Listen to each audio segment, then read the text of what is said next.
Hey Sainers, welcome back to the Saints TV YouTube channel. Welcome to 5 things we learned from round 19 against Geelong. As always, thanks to our sponsor of this series, Mornington Peninsula Brewery. Check out their products at mpbrew.com.au. So we'll get straight into it. As always, please put your 5 things you learned or anything you learned from the game in the comments below. I really enjoy reading them every single week. So number 1.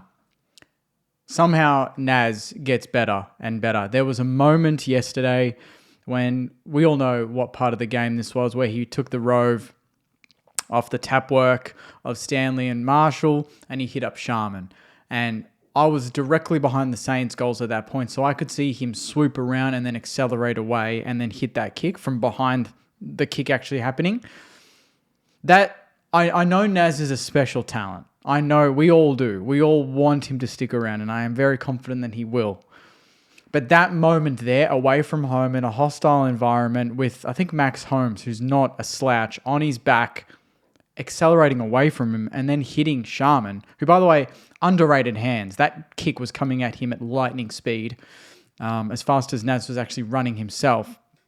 That was a moment where I sat back and thought, this guy could win a Brownlow.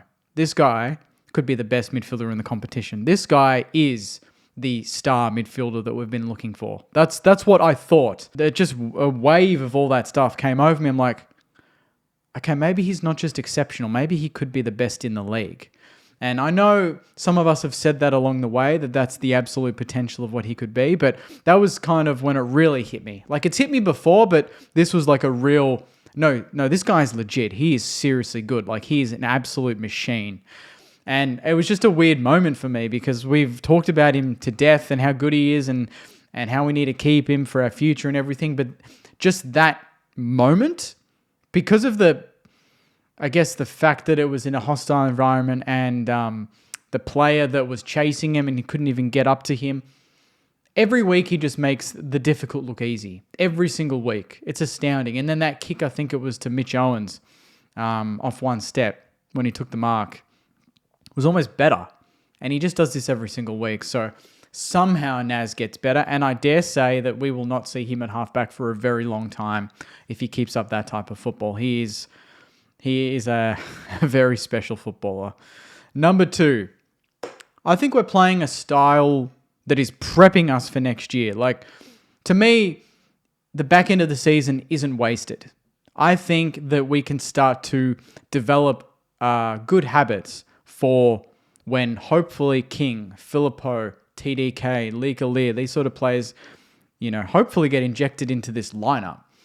Why not just start playing that way now? Why not? Obviously, you don't want to show your full hand, but I think in a way, in terms of the aggression, in terms of our speed off the mark, yesterday we played on a lot and we kicked long quite a bit, but we also balanced it with the occasional short kick.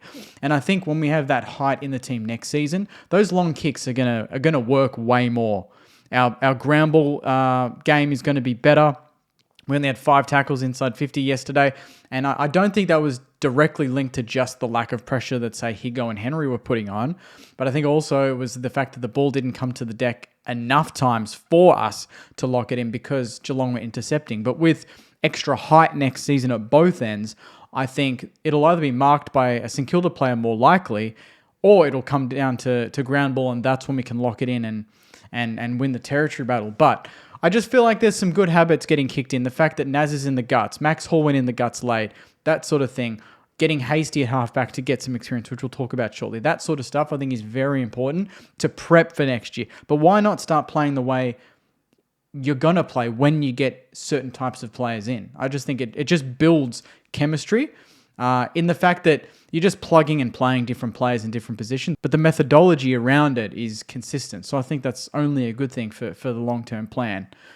Number 3, it's linked to Naz being in the guts, but the downside is we do need to fill the halfback void. I just felt like early in the game yesterday, because Naz was further up the ground, we just didn't have anything creative coming out of the back half, and it just meant dump kicks down the line, and it was just suitable to the Geelong game, and we couldn't get anything going. But once we got it to halfway, and that's when you could get it into Naz's hands or Sinclair's hands, we started to create. Max Hall as well.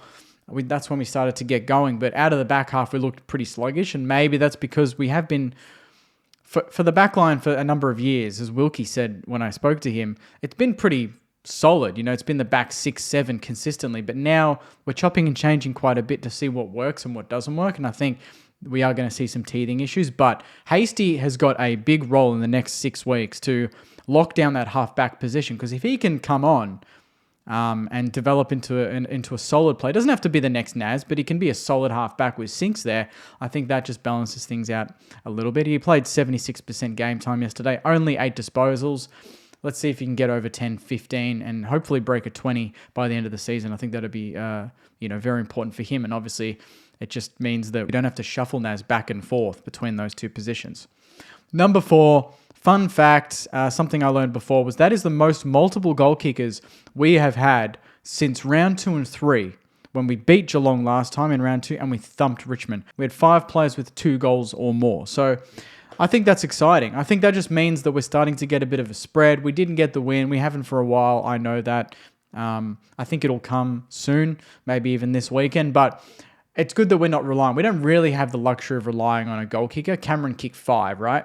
That's 2 or 3 Saners doing that work to get 5. So we don't have that superstar that's going to kick the bag. Maybe the odd bag from a Higo or Sharman.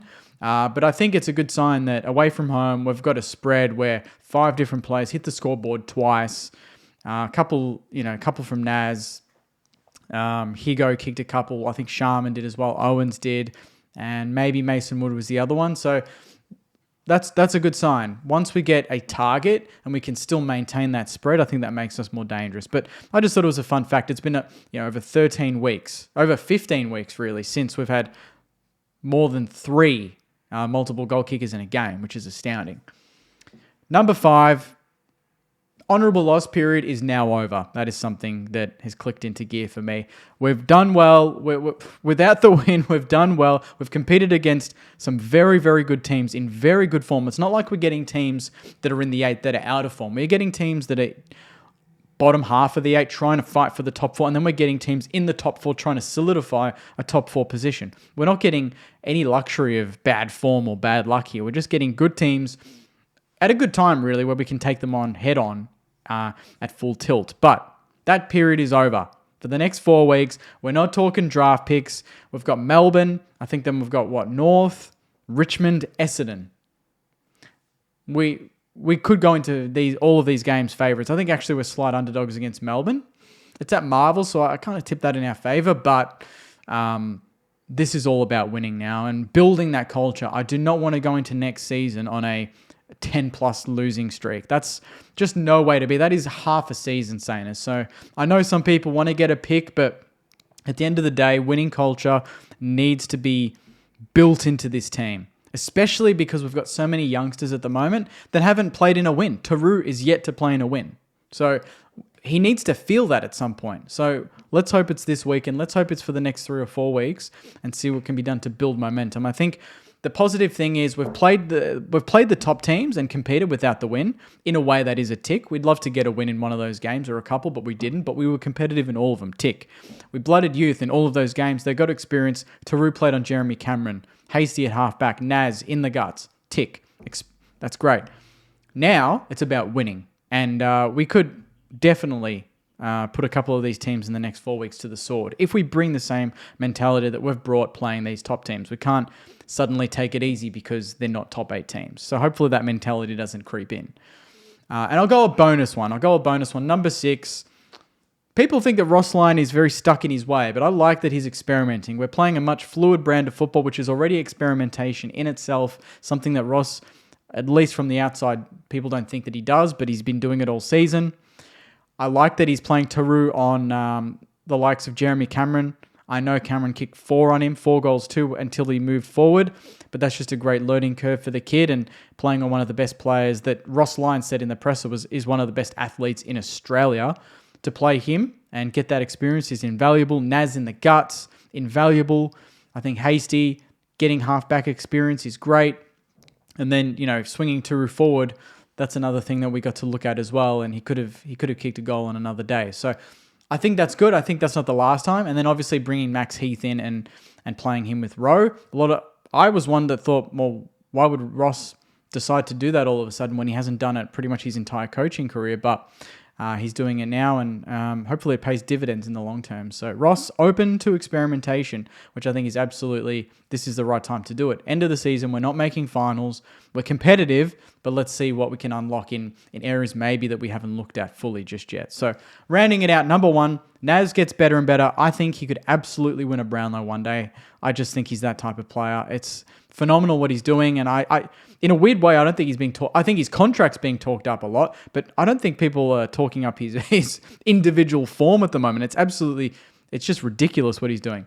Number 2, we're playing a style that I think is going to put us in good stead for next season. Number 3, we need to fill the halfback void if Naz is to play permanent mid.